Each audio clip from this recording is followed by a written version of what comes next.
आप सभी को नमस्कार। ज्ञान की आराध्य माँ भगवती के चरणों में वंदन कर आज की कक्षा आरंभ करते हैं। आज हम भारतीय संस्कृति के मूल तत्व पुस्तक के एक महत्वपूर्ण बिंदु वर्णाश्रम व्यवस्था का अध्ययन करेंगे। वर्णाश्रम व्यवस्था हिंदुओं के सामाजिक संगठन का आधार रही है।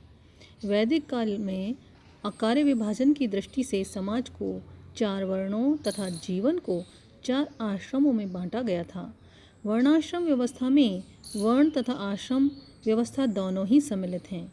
वर्ण 4 थे, ब्राह्मण, क्षत्रिय, वैश्य एवं शूद्र, तथा आश्रम भी 4 थे, ब्रह्मचर्य आश्रम, गृहस्थ आश्रम, वानप्रस्थ आश्रम एवं संन्यास आश्रम। सबसे पहले हम वर्ण व्यवस्था का अध्ययन करेंगे। वर्ण व्यवस्था वैदिक काल में सामाजिक संगठन व व्यवस्था बनाए रखने के लिए तथा अनावश्यक प्रतिस्पर्धा को निरुत्साहित करने के लिए प्रत्येक वर्ण के कार्य निश्चित कर दिए गए, जिनका पालन करना उसके लिए अनिवार्य था। प्राचीन काल में इसे दैवीय व्यवस्था समझा जाता था। लोगों की धारणा थी कि पूर्व जन्म के कर्मों के अनुसार ही मनुष्य का किसी वर्ण में जन्म होता है। वस्तुतः कार्य के आधार पर समाज का विभाजन कोई नई बात नहीं थी।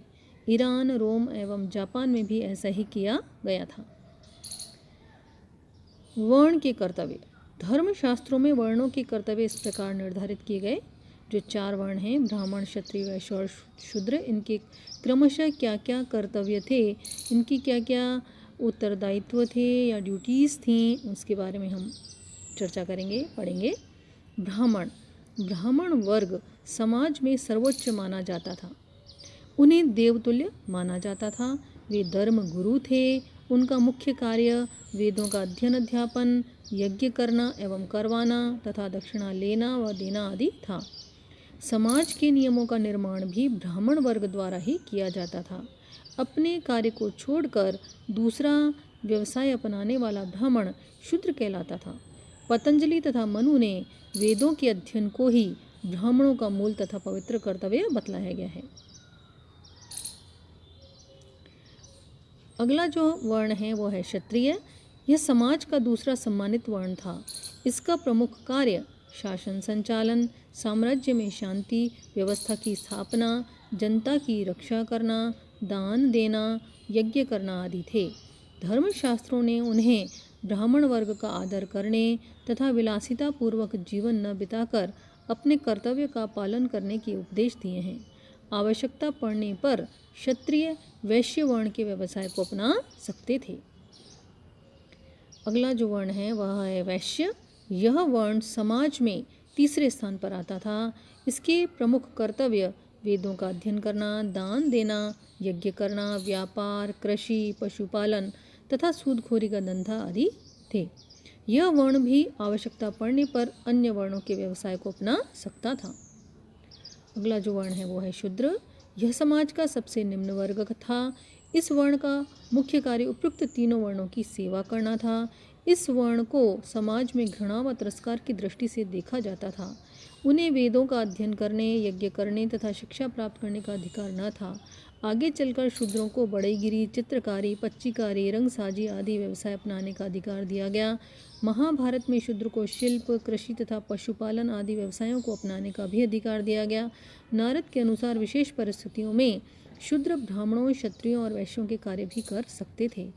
भारत में शूद्र को अपनी संपत्ति पर स्वामित्व प्राप्त था तथा कृषि, पशुपालन, बुनाई, लोहारगिरी, कुम्हारगिरी आदि व्यवसाय अपनाने की भी स्वतंत्रता थी। वर्ण व्यवस्था के क्या दोष थे उसका हम अध्ययन करेंगे। आरंभ में वर्ण व्यवस्था कर्म पर आधारित थी। शुद्ध तथा सरल थी, किंतु जैसे जैसे इसमें जटिलता आती गई यह समाज के लिए एक अभिशाप सिद्ध होने लगी। वर्ण व्यवस्था के प्रमुख दोष इस प्रकार हैं। वर्ण व्यवस्था ने हिंदू धर्म को अनेक जातियों में बांट दिया। वर्ण व्यवस्था ने हमारी राष्ट्रीय एकता तथा सामाजिक एकता पर भी गहरी चोट की। वर्ण व्यवस्था के जाति व्यवस्था में परिवर्तित हो जाने से भारतीय समाज में क्षीणता आने लगी। फलतः उसे यमनों के हाथों शिकस्त का सामना करना पड़ा। इस संगठन ने एक संकुचित विचारधारा को जन्म दिया जो हमारे प्रकृति के मार्ग में बाधक सिद्ध हुई। वर्ण व्यवस्था ने समाज में ऊंच नीच तथा धर्मांधता की भावना उत्पन्न की। इस प्रथा ने कई कुरीतियों को जन्म दिया जिन्होंने सामाजिक संगठन को खोखला कर दिया। कालांतर में वर्ण व्यवस्था जन्म पर आधारित हो गई तथा व्यक्तियों को अपने पैतृक व्यवसाय को अपनाना पड़ा। यानी जब वर्ण व्यवस्था कर्म पर आधारित थी तब तो वह शुद्ध थी, सरल थी, परंतु जैसे ही वर्ण व्यवस्था जन्म पर आधारित हो गई तो इसमें क्या हो गया, अभिशाप रूप में यह हमारे सामने प्रकट हुई और व्यक्तियों को अपने पैतृक व्यवसाय को अपनाना पड़ा, चाहे उसमें उसकी योग्यता हो या ना हो। अतः व्यक्तियों को अपनी स्वाभाविक प्रवृत्तियों तथा योग्यता के विकास का अवसर न मिला और उनका व्यक्तित्व अपूर्ण रह गया। आज के लिए इतना ही। कल हम आश्रम व्यवस्था के बारे में अध्ययन करेंगे। तब तक के लिए नमस्कार।